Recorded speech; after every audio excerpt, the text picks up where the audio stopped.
వాళ్ళ జెండాలు చూపించి ఉత్తర కుమారా చూడు, అదిగో ఆ జెండా కలిగిన వాడు ఆయన, ఈ జెండా కలిగిన వాడు ఈయన అని ఆ జెండాలు పరిచయం చేస్తున్నాడు. ఎందుకంటే జెండాలు పరిచయం చేయడం, జెండా ఎత్తేయడానికే.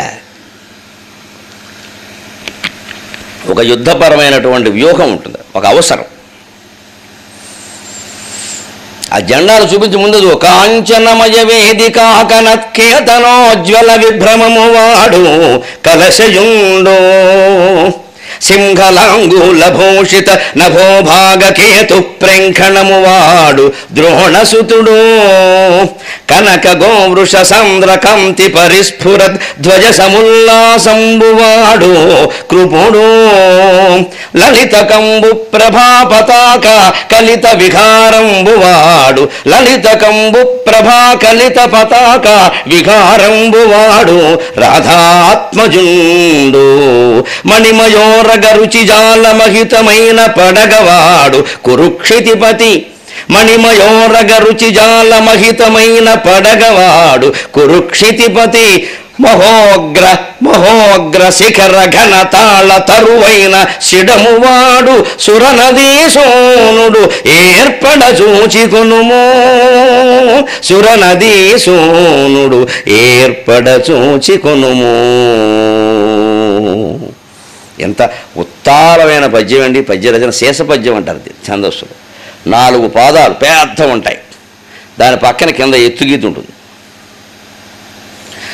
ఒక కవి ఒక పెద్ద క్యాన్వాస్ మీద ఏదైనా బొమ్మ వేయాలంటే చిత్రకారుడు పెద్ద క్యాన్వాస్ తీసుకుంటాడు.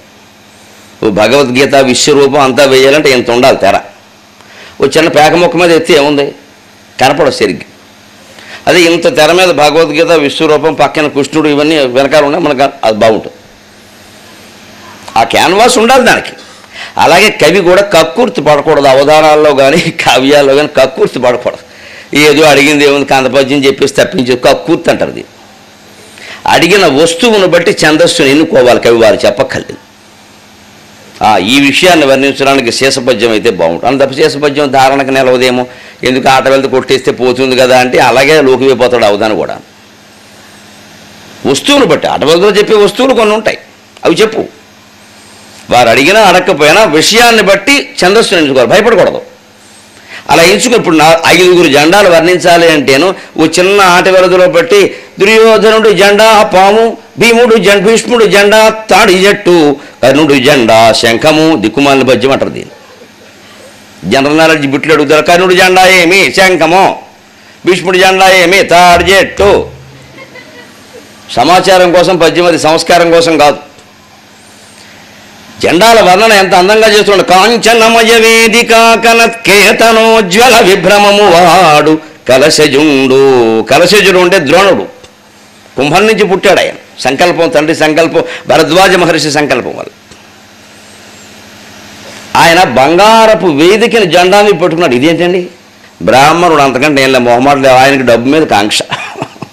ఓ బంగారపు అరుగు ఉంటే దాని మీద కూర్చుని చిన్నప్పటి నుంచి పేదరికం అనుభవించిన బ్రాహ్మణుడు ఆయన. పిల్లాడికి తల్లి అనారోగ్యం వల్ల పాలు లేకపోతే 2 ఆవులు లేక ద్రుపద మహారాజు 2 ఆవులు అడిగాడు, అది సావుకు వచ్చింది భారతంలో. ఆ దెబ్బ దెబ్బ దెబ్బ దెబ్బ మీరు వెనకాల చూడండి, దృష్టజుమ్నుడు ద్రోణాచార్యుని పట్టుకుని నరుకుతాడు. అంతవరకు వెళ్ళింది అది 2 ఆవుల కథ.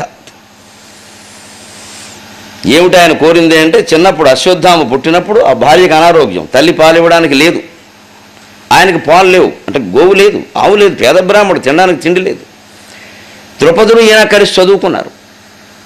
ఆయన ఎప్పుడో పెద్ద పోజు కొట్టాడు. ఇంకొక ద్రోణ, నీకు ఎప్పుడు అవసరం వచ్చినా సరే సెల్ ఫోన్ నెంబర్ రాసుకో, చేసి వచ్చేస్తాను.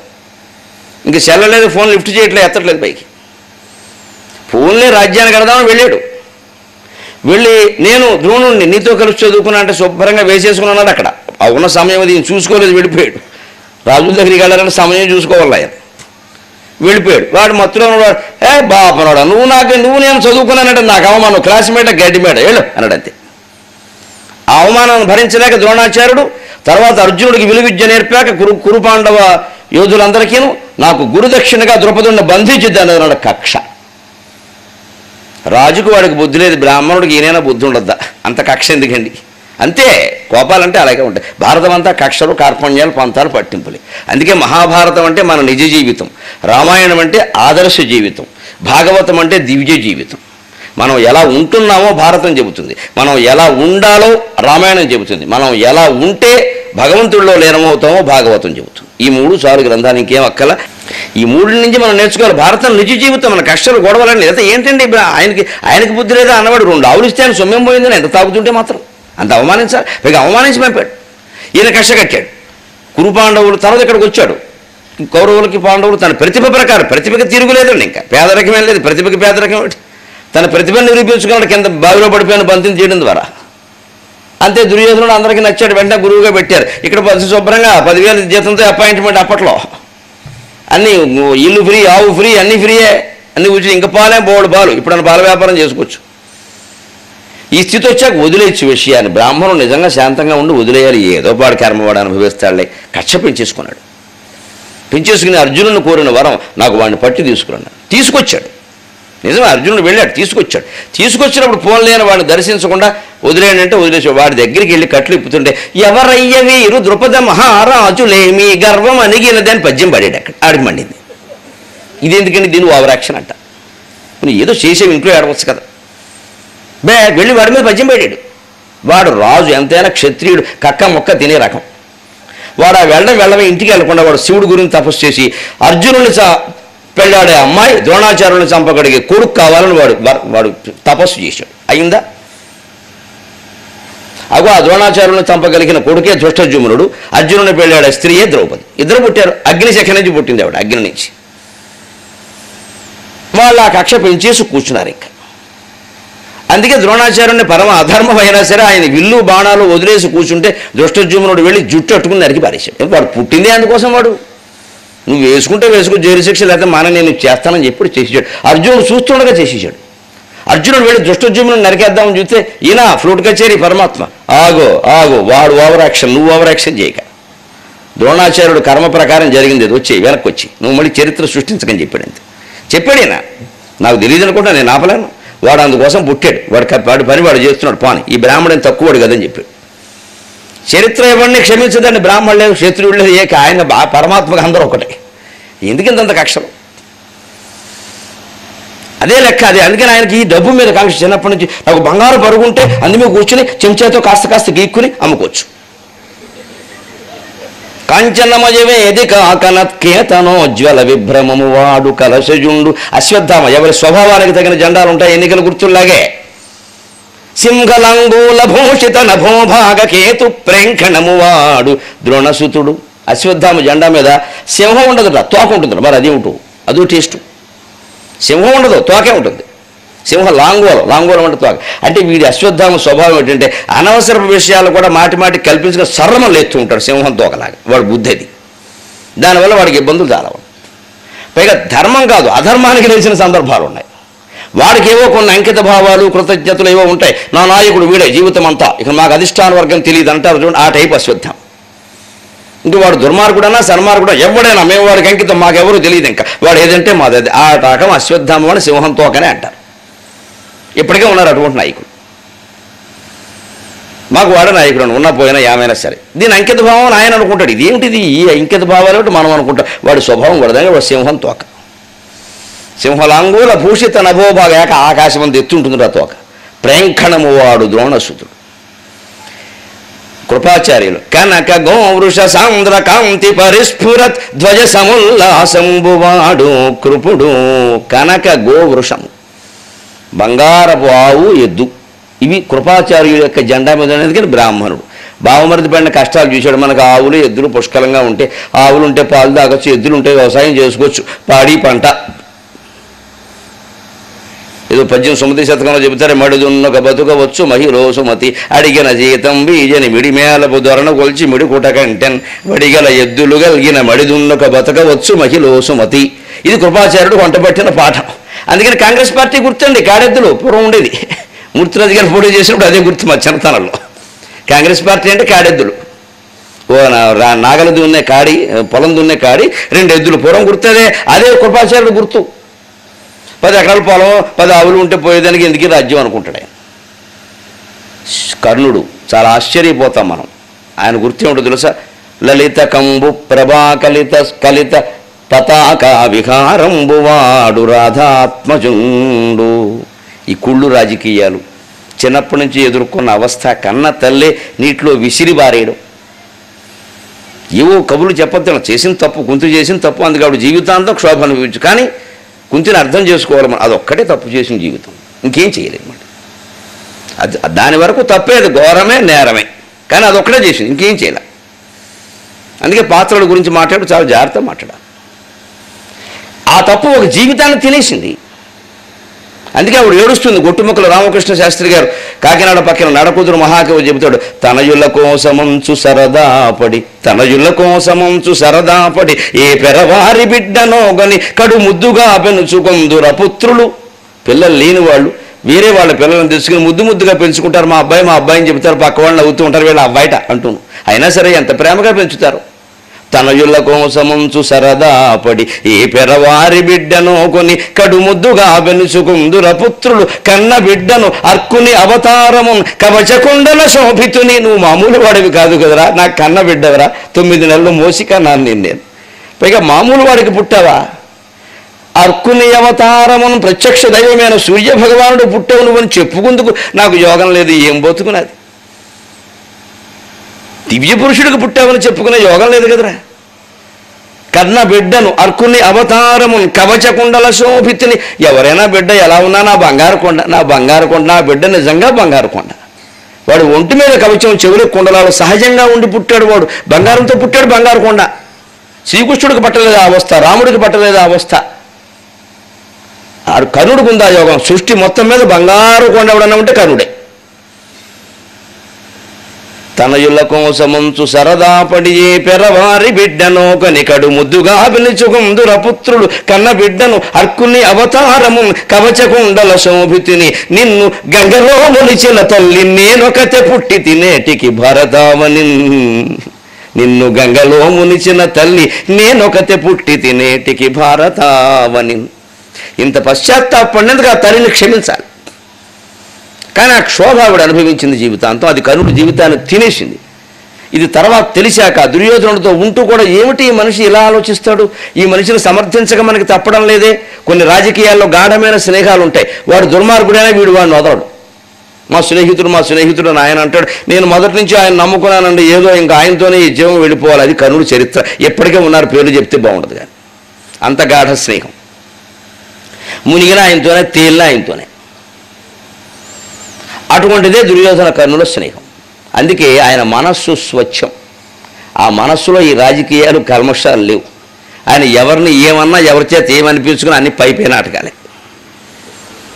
అందుకే ఆయన జెండా మీద పాపం లలిత కంబు ప్రభ, తెల్లని శంఖాన్ని గుర్తుగా పెట్టుకున్నట్టు కర్ణుడు. వీళ్ళకుండే ఆశలు, ఆలోచనలు, విప్లవాలు ఆయనకి లేవండి. స్వచ్ఛమైన జీవితం ఉంటే ఎంత బాగుండు. నా తల్లి ఎవరో చెప్పుకోలేను, తండ్రి ఎవరో చెప్పుకోలేను, ఏం కర్మ ఇది. నా అన్నదమ్ములు నా ఎదురుగా ఉండి కూడా ఫలానా వాళ్ళు నా తమ్ముళ్ళు అని చెప్పే కర్మ కొద్దీ వాళ్ళతోనే యుద్ధం. ఎందుకంటే భారత కథ మధ్యలో తెలిసింది ఆయనకి సూర్యభగవానుడి ద్వారా సూచాయిగా. తర్వాత పూర్తిగా తెలిసింది, కానీ అనుమానం ఎప్పుడో వచ్చింది. వాడు ప్రతి రాత్రి నిద్రలేని రాత్రులు భారతంలో అనుభవించిన వాడు ఎవడన్నా ఉంటే కర్ణుడు ఒక్కడే, దుర్యోధనుడి కంటే ఎక్కువ. దుర్యోధనుడిది స్పష్టమైన శత్రుత్వం, కర్ణుడిది చెప్పలేని శత్రుత్వం. ఈయన ధర్మరాజుది అజాత శత్రుత్వం, కర్ణుడిది అజ్ఞాత శత్రుత్వం. శత్రువులను తెలుసు, శత్రువుడు అనుకోవడానికి లేదు, తమ్ముళ్ళు అనుకోవడానికి లేదు. ఎంత దుర్భరమైన జీవితం అండి. పగవాడు కూడా రాదా శిక్ష. అందుకని చిత్తశుద్ధి కావాలి. కనీసం ఈ స్నేహం విషయంలోనైనా చిత్తశుద్ధిగా ఉందాం. మళ్ళీ నాకు మచ్చ రావద్దని మహానుభావుడు ఆ శంఖాన్ని గుర్తుగా పెట్టుకున్నాడు. లలిత కంబు ప్రభా కలిత పతాక విహారంబువాడు రాధాత్మజుండు. ఇంతమంది చరిత్రలు ఇంతగా చిన్నాభిన్నం కావడానికి మూలకారకుడైన దుర్యోధనుడి జెండా ఏమిటో తెలుసా? మణిమయోరగ రుచి జాలమహితమైన పడగవాడు కురుక్షితిపతి. కాటేయడానికి సిద్ధంగా ఉన్న కోడె నాగు వాడి గుర్తండి. వాడికి అంతకంటే వేరే కోడినా కాకపోతే గంగిగో పెట్టుకుంటాడు వాడు బుద్ధేది. ఏ పడగ నీడ పాము శిల రూపంలో ఉన్నా సరే దాన్ని నీడను చూసి మనం భయపడతాము. అటువంటి పాము వాడు జెండా మీద పడి నేను ఇంతే అని బహిరంగంగా చెప్పుకున్నాడు. అంతే, వాడు తిరుగులేదు. ఇక భీష్ముడు అందరిలోకి పెద్దది ఏదంటే తాడి చెట్టు అనుకున్నాం కదా. నేను ఉన్నతుడైన వాడు ఉన్నతంగా ఆలోచిస్తాడు. అందుకని మహోగ్ర శిఖర ఘనతాళ తరువైన శిడమువాడు సురనదీ సూనుడు. పెద్ద ఉత్తుంగమైన శిఖరం కలిగినటువంటి ఘన తాళ తరువు, ఉన్నతమైన తాడి చెట్టు, ఆంధ్రుల కల్పవృక్షం అని దివాకర్ల వెంకటావధాని గారు పెద్ద పాఠమే రాశారు మాకు 9వ తరగతిలో. అప్పట్లో తాడి చెట్టు వల్ల మనం ఉండేవి. మరి ఇప్పుడంటే కళ్ళుకే తోటే ఉంది, ఇంకేం లేదు అక్కడ. అప్పుడు తాటాకుల మీద పుస్తకాలు రాసేవారు, 4 గీసుకునేవారు, పుస్తకం దాకైంది. 4 గీసుకుని తాటాకు, రాయడానికి తాటాకు, పొయ్యిలోకి తాటాకు, అన్నీ తాటాకులే. శుభ సందర్భంలో తాటాకు, అశుభ సందర్భంలో తాటాకు, తాటాకు బొట్లో, తాటాకు డబ్బులు దాచుకునే పరసలు కూడా తాటాకే, తాటాకు పెట్టెలు. అంతేకాదు చెవికమ్మలు, పార్వతీదేవి చెవికమ్మలు తాటాకులమ్మ. తాటంక యుగళీభూత నవ తపనోడుపమండల, తాటంక యుగళీభూత తపనోడుపమండల. ఈ తాటంకములుగా ధరించేవి లేత తాటాకులే. మొదట్లో అవే ధరించేవారు, తర్వాత ఆభరణాలు వచ్చాయి. అంత గౌరవం ఉంది కాబట్టే అత్యున్నతమైనటువంటి ఉన్నతమైన జీవితం, శిఖరాగ్రప్రాయమైనటువంటి జీవితం ఉండాలి. మామూలు వాళ్ళకి లొంగద్దునైన నా మహానుభావుడు తాడి చెట్టు తన జెండాగా పెట్టుకున్నాడు. తాడి చెట్టులో వ్యర్థమైన పదార్థం ఒక్కటి లేదు. తాటి గులకలు పొయ్యిలో పెడతారు, దీపావళి నాడు ఉప్పు పొట్లాలు తిప్పుతారు. తాటి కమ్మలు శుభ్రంగా తాటి నార తీస్తారు, తాళ్ళు కింద వాడుకుంటారు. తాటి నార కమ్మలతో మళ్ళీ మేము ముంజికాయలు ఆడుకునే వాళ్ళం చిన్నతనంలో. తాటి కమ్మలతోటి ఒక అమ్మ పొడుగు, ఒక అమ్మకు 4 కిలో ఇలా పెట్టి ముంజికాయలు బండి ఆడుకుని ఓ పెద్ద ట్రాక్టర్లో పరిగెట్టేవాళ్ళు. అన్నీ ఆడే ఎంత వాళ్ళమయ్యాం. తాడి చెట్టు లేకపోతే ఏం ఆడతాం ఇవన్నీ. ఎప్పటికీ 3 కన్నులు చూసుకోండి మీరు. హైదరాబాద్లో అయితే మరి 10 రూపాయలు, ఎక్కడ ఎంతో నాకు తెలియదు కానీ ఒక ముంజికాయ 3 కళ్ళు 10 రూపాయలు. ఇది రూపాయికి ఇచ్చేవారు అప్పుడు, అంతే.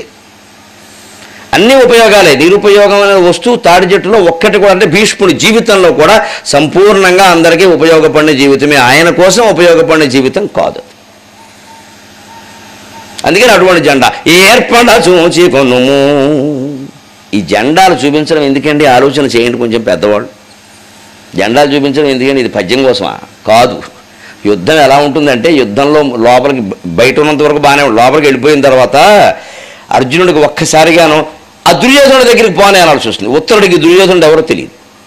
దుర్యోధనుడు ఆయన ఎప్పుడు చూడాల, భీష్ముడిని చూడాల, కర్ణుడిని చూడలేదు ఆయన.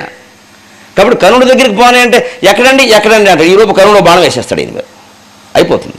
అందుకని ఇప్పుడు కర్ణుడు తెలియాలంటే శంఖం, శంఖం జెండా. కర్ణుడు కనపడ్డు, జెండా కనపడుతుంది. భీష్ముడి దగ్గరికి పోనే తాడి చెట్టు, గుర్తులు అన్నమాట. అందుకోసం ఔచిత్యం. ఎక్కడ కవి ఊహాశాలితో పాటు ఔచిత్యాన్ని విడిచిపెట్టాడు. ఖచ్చితంగా జెండాల ముందు పరిచయం చేయడం చాలా అవసరం. ఎందుకంటే యుద్ధం మధ్యలో ఎప్పుడైనా టక్కుమని అదిగో పావు దగ్గరికి పోనేవారు, దుర్యోధనుడి దగ్గర పోనేమంటే వినపడదు. ఆ శబ్దాల్లో బాణాలు వచ్చేస్తుంటాయి. పావు పావు పావు పావు అంటాడు. అంటే ఆ పావు దగ్గర పోనేస్తాడు. ఆ పావు అన్నవాడు దుర్యోధనుడు, విడివాడిని వేసేస్తాడు. బంగారు పరుగు అంటాడు, వెంటనే ద్రోణాచార్యుల దగ్గర పోనిస్తాడు. తోక అంటాడు, అశ్వత్థామ దగ్గర పోనిస్తాడు. వెంటనే రథం తిప్పడానికి వీలుగా డ్రైవర్కి చెప్పేటువంటి బండ గుర్తు అనమాట. ఆ టాకీస్ దగ్గర ఇక్కడ ఆయన అంటూ ఉంటాం, మనం చూసినట్టు రైటు లెఫ్ట్ చెప్పకుండా మామూలుగా ఎలా పోనంటే టక్ మనం కోసేయాలి, లేకపోతే తప్పించుకోలేము. అందుకోసం ఈ జెండాలు ఇలా చూపించాడు. అప్పుడు తీసుకెళ్ళి ఒక్కొక్కరిని పరిచయం చేస్తున్నాడు, చూపిస్తూ పరిచయం చేస్తున్నాడు. ఆయన ద్రోణాచార్యుల వారయ్యా బంగారపు వేదిక కొంచెం అంటే ఇంకా దగ్గరికి వెళ్ళారు. ముందు జెండా కనపడుతుంది, తర్వాత రథంలో వాడు కనపడతాడు. సరిగ్గా భూమిగుండ్రంగా ఉందనే సిద్ధాంతం ఎలాగేగా, ముందు వాడమే జెండా కనపడను, రెపరెపలు కనపడను, తర్వాత సపసపలు కనపడను, తర్వాత కొత్త కొత్తలు కనపడను, దాన్ని బట్టి భూమి గుండ్రంగా ఉండని కనిపెట్టును. తిక్కనగారు ఎప్పుడు కనిపెట్టాడు ఈ పద్యం ద్వారా. ముందు జెండా కనపడుతుంది, తర్వాత కొంచెం ముందుకు వెళ్ళేసరికి ద్రోణాచార్యులు కనపడ్డాడు. అదిగో ఆయనే ద్రోణాచార్యుడు అని ఆయనతో ఉండే పంతం చెప్తున్నాను ఇక్కడ. ఆయన వేస్తే కానీ నేను బాణం వెయ్యను. ఎప్పుడు అర్జునుడికి ఉండే నియమం అది. ఆయన వేస్తే కానీ నేను బాణం వెయ్యను. ఆయన నన్ను కొట్టాలి, ముందు నా ప్రాణం పోతే పోగాక, ఆయన కొట్టాక నేను కొడతాను. అందుకని ఇతని తోడి కయ్యమునకు ఇయ్యకొనం దగదు. ముందు ఆయనతో యుద్ధం చేయకూడదు మనం.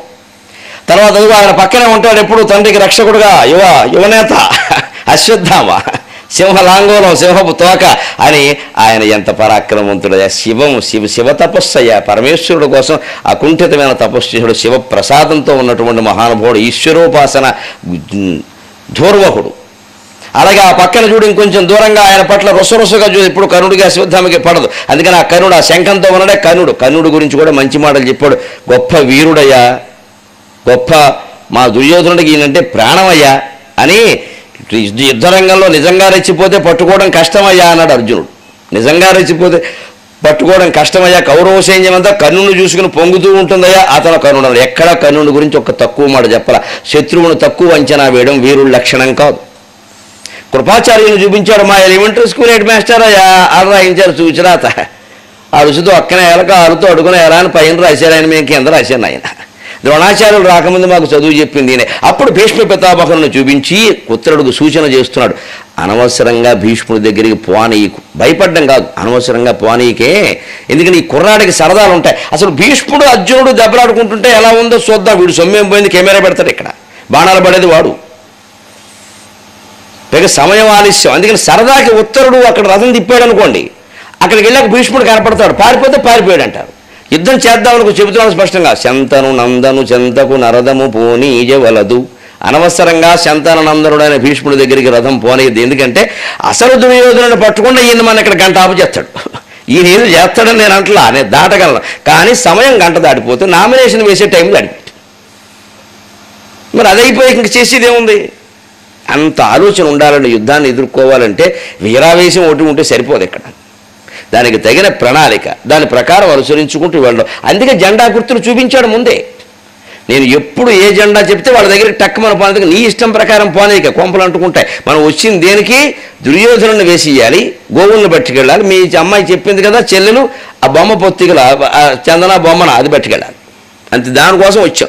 అంటే లక్ష్యం స్పష్టంగా ఉంది. అందుకని మొత్తం సైన్యాన్ని అంతా చేత కొట్టేయడం మన పని కాదు, అది మనం అందుకోసం రాలేదు. ఇది వీరుడు, నిజమైనటువంటి వీరుడి యొక్క లక్షణం ఇలా ఉంటుంది. అందుకని ఖచ్చితంగా అక్కడికి పోని అని వాళ్ళందరినీ పరిచయం చేశాం.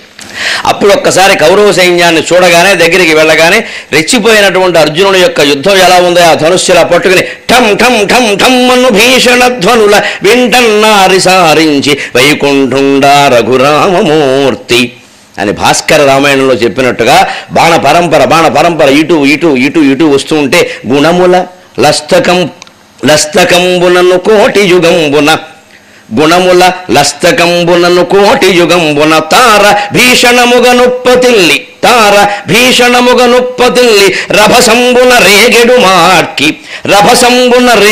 మార్కి తీవ్ర మార్గణని కరంబు ఒక్కట అరాతి బలంబును గప్ప తీవ్ర మార్గణనికరంబులు ఒక్కట అరాతి బలంబును గప్ప గాండివ కొణనము రోదసీకుహర కర్పరముల్ పగులింపనుగ్రతన్ గాండివ కొణనము రోదసీకుహర కర్పరముల్ పగిలింపనుగ్రతన్. గుణమున ధనుస్సు పట్టుకుంటుంటే చూసేవాడికి ఇలా ఇలా ఇలా ఇలా ఇలా ఇలా ఇలా ఇలా మళ్ళీ ఇలా ఇలా వస్తుంటే చూసేవాళ్ళు అసలు ఎక్కడి నుంచి వస్తున్నారా బాణాలు ధనుస్సులోంచి? గుణమున వింటినారి నుంచి వస్తున్నాయి, బాగా వస్తాయి సహజమే. లస్తకంబునను, లస్తకం అంటే ఈ పిడికిలి, ధనుస్సు పట్టుకునే ప్రదేశం. ఈ పిడికిలి ఉంది కదా, ధనుస్సు మధ్యలో పట్టుకుంటాం. ఈ బాణాలు వింటినారి నుంచి వస్తున్నాయా, పిడికిల్లోంచి వస్తున్నాయా? అక్కడి నుంచి వచ్చే ఇలా ఉంది, వస్తాయి సహజమే. కానీ కోటి యుగంబున ఆ చివరి నుంచి ఈ చివరి నుంచి కూడా వస్తున్నాడు. ఎలా వస్తాయండి అంటే అంత విన్యాసం చేస్తూ ఉంటే బాణాలు ఎక్కడి నుంచి వస్తున్నా తెలియట. పైనుంచి వస్తున్నాయా అని పైకి చూసేలాగా కింద నుంచి వస్తున్నాయి, కిందకు చూసేలాగా మళ్ళీ పైకి నుంచి వస్తున్నాయి. అలా వేస్తున్నాడండి అర్జునుడు అంటే. ఇది జగదేక వీరుడు అంటే అంతే.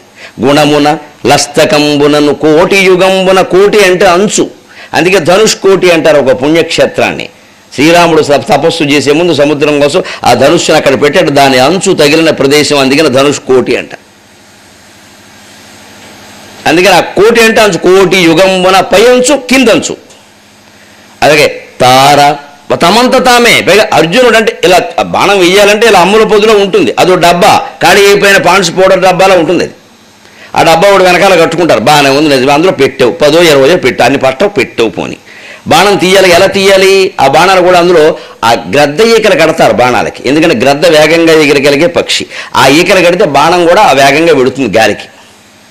నువ్వు దానికి ధర్మోకోలును ప్లాస్టిక్ కట్టేవనుకో అక్కడే ఉంటుంది ఆ బాణం. అందుకని గ్రద్ద ఈకలు దేనికి ఏది కట్టాలో అది కట్టాలి. ఆ గ్రద్ద ఈకలు కడతారు, దాంట్లో కంకపత్రాలు అంటారు. అది బాణాలు తయారు చేయడం ఒక విద్య, దాని మీద 100 మంది బతికేవారు. అది అర్జునుడికి బాణాలు తయారు చేసే వ్యక్తి ప్రత్యేకంగా ఉండేవాడు. మన టైలర్ మనకు ఉన్నట్టే, కొంతమంది పెద్దవాళ్ళకి వాళ్ళ టైలర్ వాళ్ళకు ఉంటాడు, అలాగే వాళ్ళ వంటవాడు వాళ్ళకు. అర్జునుడి బాణాలు వేరే ఒకటి తయారు చేస్తాడు, వాడు అర్జునుడిగా చేస్తాడు, ఇంకెవడికి చేయడు. అలాంటి బాణాలు పెడితే వాటిని అమ్ముల పొద్దులో ఎలా పెడతారు? ఆ సూది భాగం లోపలికి ఉండేలాగా, ఈకల భాగం పైకి ఉండేలా పెడతారు. అంతేనా? బాణం తీయాలి కదా, అలా సూది భాగం పైకి ఉందనుకో, ఇలా తీయగా అమ్మో తెగింది, ఆసుపత్రికి వెడదాం, ఇంక యుద్ధం ఏముంది? ఆ బ్లేడ్ పైకి ఉండేలా పెడతామని తీసుకునేటప్పుడు. అదే వస్తువులు పెట్టుకున్నప్పుడు జాగ్రత్త. అదే మన ఇంట్లో కిట్టెను సర్దుకుంటాం మనం ప్రయాణం చేసేటప్పుడు, గడ్డం సామాను, ఈ తిలకం, సబ్బు అన్నీ పెడతాం కదా. కొంతమంది ఏది ఎక్కడ పెడతారో తెలియని డబ్బా అందులో పెడతారు. దేనికోసం వేలు ఆడతాడు, బ్లేడ్తో వేలు తెగుతుంది. ముందు నీకు సబ్బు రాకపోగా ముందు వేలు తెగింది, ఆసుపత్రికి పద. మన టెన్షన్లన్నీ ఇందుకే ఉంటాయి. సర్దుకునే జాగ్రత్త సర్దుకోరాదు. ఆ బ్లేడ్ ఉండేది ఏదో కిందకు ఉండాలి. ఒక కత్తిర పెట్టే, అందులో మేసాల కత్తిరి ఉంచుకునే కత్తిర, దాన్ని కవర్లో పెట్టి లోపలికి పెట్టాలి. ఎందుకని కత్తిరలా పైకి ఉండేలా పెడితే ముందు వేలు కదా పట్టుకో. ఏ వస్తువులు ఎక్కడి నుంచి తీసినా అది కింద పడిపోకుండా ఇబ్బంది లేకుండా మనం ఏర్పాటు చేసుకోవాలి. ఎంత హడావుల్లో ఉన్నా మనకు నష్టం జరగదు. వీళ్ళు అవగానే పరిగెత్తాలి బస్సుకి. దాని దగ్గర ఏర్పాటు జరగకూడదు, నాకు ఏం నష్టం జరగదు. అన్నిటికంటే నా దృష్టి కవరేజ్ మీద ఉంటుంది, చెప్పాను కదా, అది ముందు చూసుకోవాలి. ఆ కవర్ జాగ్రత్త పెట్టేసుకుంటే మిగిలినవనే తర్వాత పంపిస్తారు, మనకేముంది. అది ఆ హడావుల్లో ఇది అక్కడెక్కడ పెట్టేసి, ఆ సెల్ ఫోన్ అక్కడెక్కడ పెట్టేసి, అక్కడ బస్సు ఎక్కేసి స్లీపర్ ఎక్కాక సెల్ ఫోన్ మర్చిపోయారంటే కృష్ణారావు గారు. ఇప్పుడు ఎంత పని ఇది. ఈ ఫోన్ గురించి మళ్ళీ ఓ మనిషి మళ్ళీ హైదరాబాద్, ఇదంతా మైండ్లెస్ అంతే, నా దృష్టిలో అంతే. ఇది ఎందుకు అంత కంగారులో కూడా పని సక్రమంగా చేయాలంటే ఇటువంటివే ఉదాహరణ. అర్జునుడు అలా ఉంటుంది. అందుకని ఇక్కడ తీస్తున్నాడు, ఆ కుచ్చు భాగం పైకి ఉంటుంది. ఇలా పట్టుకుని ఇలా తీయాలి, ఇలా పెట్టాలి, ఇలా వెయ్యాలి కదా. షిక్ అని వేస్తూ ఉంటే ఆ బాణాల ధాటికి పక్కవాడికి ఎలా ఉందంటే అసలు ఎప్పుడు తీశాడు, ఎప్పుడు కూర్చాడు, ఎప్పుడు వేశాడు, ఇది పైన చూస్తుంది, కింద మళ్ళీ షిక్ షిక్ షిక్ షిక్ షిక్ షిక్ షిక్ అని వేస్తున్నాడు. అది వాడి పరాక్రమం. ఈ బోడి యుద్ధానికి ఎలా వేస్తే అంటే 14 రోజు యుద్ధం చూడాలి. వాడిది అభిమన్యుడు చనిపోయిన మన్నాడు చూడాలి. ఇక అర్జునుడు ఈశ్వరుడు పట్టుకోలేవా అంత కోపంతో. ఇదే ఉంది సరదా, ఇది టీ తాగినట్టే వాడికి. ఇదే ఎలా ఉంటే అది ఎలా ఉంటుంది. ఇది టీ, అది పోటీ. అందుకే ఇలా షిక్ షిక్ షిక్ షిక్ షిక్ షిక్ అని వేస్తుంటే చూసే వాళ్ళకి ఎక్కడి నుంచి వస్తుందిరా ఈ బాణం అని, ఎక్కడి నుంచి వస్తుందిరా అని చూసేలాగా మాడు పగిలింది. ఎక్కడి నుంచి వస్తే ఇక్కడ తగిలింది అంటాడు అవడం. తగిలింది, నాకు వచ్చింది ఎక్కడి నుంచి అయినా తగిలింది ఎక్కడైనా, మరి అక్కడే తగులుతుంది అర్జునుడు బాణం. గుణమున లస్తకంబునను కోటి యుగమున తార భీషణముగా నొప్పతుల్లి. తార అంటే తమంత తామే. అసలు తీస్తున్నాడు వేస్తున్నాడు లేదు, ఆ బాణాలు వాడు అంతటా వచ్చేసేమో పుట్టేసేమో. జనం బాగా ఎక్కువ వస్తే నేల ఈనిందంట. నేల ఈనడం ఏంటండి, మనుషులు ఇంతేనే 120 కోట్ల మంది ఉన్నారు. నేల ఈనితే జనం పట్టుకోగలవా? నేల ఈనిందంటే అర్థం ఏమిటి? జనం చూస్తుంటే అసలు వచ్చి కూర్చుంటే ఇలా ఉంటారు ఏమిటి, నేలే ఈనేసి ఉంటుంది ఎంతమందిని అంటారు కదా. ఆ అలంకారం అనమాట. ఇక్కడ ఆ ధనుస్సు నుంచి ఆయనకి ఏదో ఏర్పాటు ఉందన్నమాట మంత్రం. దానివల్ల అక్కడి నుంచి బాణాలు ఎక్కడి నుంచి బాణాలు పుడుతున్నాయట. అందుకని ఈయన తీసివేస్తున్నట్టుగా లేదు. అది కవిత్వం అంటే. యుద్ధాన్ని వర్ణించాడు తిక్కన గారు పాల్పడడం. మనం అంతా దృష్టవంతులు. అలా ఉంది. ఎక్కడి నుంచి వస్తున్నాయో తెలియట. ఉప్పతిల్ని రభసంబున రేగడు మాటికి రెచ్చిపోయినట్టుగా వస్తున్నాయట బాణాలు. తీవ్ర మార్గణ నికరంబు ఒక్కట అరాతి బలంబును క్రప్ప. తీవ్రమైన మార్గణం అంటే మార్గణం వెతుక్కుంటూ వెళ్ళేది. మృగయతీతి మార్గణం, మృగ్యతీతి మార్గణం. వెతుక్కుంటూ వెళుతుంది అనమాట. అంటే వీరుణ్ణి వెతుక్కుంటూ వెళ్ళి చంపుతోంది ఆయన బాణం. ఇది వేస్తే వెళ్ళడం కాదు, అది వెళ్ళి వాడు పక్కెడతాడు, వాడు పైకెడితే పైగా వాడు వస్తున్నాడు. ఇదేవాడు మంత్ర ప్రయుక్తమైన బాణంలో ఉంది లేదు, పావులాగా. అది మార్గణం అని వాడికి కావాలి. అందుకని ఆ తీవ్రమైన మార్గణాలు వెతుక్కుంటూ వెళ్ళి శత్రువులను చంపుతూ ఉంటే అవన్నీ శత్రుబలాన్ని కప్పేస్తే గాంధీవ క్వణనము ఠమ్ ఠమ్ ఠమ్ అని ఆ వింటి నారి ధ్వని వస్తుంటే కొంతమంది సౌండ్ ఇంజనీర్లు ఉన్నారు. ఆ సౌండ్కి పోయారు కొంతమంది. వాళ్ళకి బాణం అక్కల, దీనికి జాలు వాళ్ళకి. మిగిలిన వాళ్ళతో యుద్ధం చేయొచ్చు. శంఖం ఊదగానే కొంతమంది పోతారు, గాంధీవం తీయగానే కొంతమంది పోతారు. అర్జునుడు అంతేగానే అంటారు. సుఖం పడుతూ కూడా గుండెపోటు వచ్చిందనమాట. ఆ పేరు వినగానే కొంతమంది పోతారు. అందుకే పేర్లు కూడా గట్టిగా చెబుతారు. ఉంటారు ఎవడు అనవసరంగా యుద్ధానికి వస్తారు. ఎందుకంటే ఎల్ఐసీలు చేశారు గట్టిగా, అంతకంటే ఇది ఎందుకంటే రావడం వస్తారు. ఎవడి వాడిని అలా పంపించడమే. అలాగా గాంధీవ కుణనం, గాంధీవపు ధ్వని రోదసీ కుహర కర్పరము పగిలింపనుగ్రతం. రోదసి ఆకాశం అనేది ఒక కుహరం, ఒక గుహ లాంటిది అయితే దాని పైభాగం కూడా పగిలిపోతుందేమో గాంధీవ ధ్వనికి అన్నట్టుగా సాగిందట. ఇంత ధ్వనితో అర్జునుడు యుద్ధం చేస్తుంటే వాడి కర్మగాలి వచ్చాడు కర్ణుడు. ఎందుకంటే మరి ప్రగల్భాలు పలికాడు కదా. నేనున్నా మీరేం పలక పాండవ పక్షపాతమున ఓరికి వచ్చినట్లు బల్కెదు నిన్నొండన రాము చేసి ఇది ఒప్పుని కౌరవసేనకెల్ల ఒక్కండవ మేటివి నిజంబునకు నరుడింత ఎక్కుడే. అంత ఎక్కువ వాడు అర్జునుడు అని అర్జున పల్గొన నీలు అని వచ్చాడు. నీకోసం చూస్తున్నా. దుర్యోధనుడు తర్వాత నాకు శత్రువుడు అని ఉంటే నువ్వే. పైగా నేను నేరుగా సంపస్తున్నాను, మళ్ళీ వాయిదా వేయక్కల. దుర్యోధనుడు అయితే కొంచెం చితగొట్టి వాయిదా వేయాలి. మా అన్నగారు వాట, మేము వాటాలు వేసుకున్నాం. మళ్ళీ వాడు డీలా పడిపోతాడు. ఊరికే నా వాట వాడు నువ్వు చంపేవారు అంటాడు. అందుకని వాడిని ఇంకా వదిలిపెట్టాలి. నిన్నైతే వదిలిపెట్టక్కల, నీ గురించి ప్రతిజ్ఞ చేసింది నేనద్దా అన్నాడు ఆయన. ఆ వచ్చిన కర్ణుడికి అర్జునుడికి బాగా బాకి కచాకచి ముష్టి మల్ల యుద్ధం సాగినట్టుగానే బాణ యుద్ధం సాగింది. కర్ణుడు ఏమి తక్కువ వాడు కాదు. అర్జునుడు గుర్రాలను నీరసపడేలా చేశాడు. ఉత్తరుడు మీద కొట్టాడు. ఉత్తరుడు ఒక్కసారి అర్జున అన్నాడు. అడు దరికి తగిలింది దెబ్బ. మరి సారథికి తగలకుండా చూసుకోవాలి. అర్జున నన్ను కొట్టడం కంటే ఎక్కువ మా సారథిని కొట్టడం అని వెంటనే ఒక 10 బాణాలు ఒక్కసారిగా కర్ణుడి యొక్క పాలభాగం మీద వేస్తే సూర్యమండలం ఉంటుందండి కర్ణుడి పాలభాగం మీద. అర్జునుడు వేసిన 10 బాణాలు సూర్యుని యొక్క 1000 కిరణాలను ప్రకాశిస్తున్నాయట. తిక్కన గారు వర్ణిస్తాడు.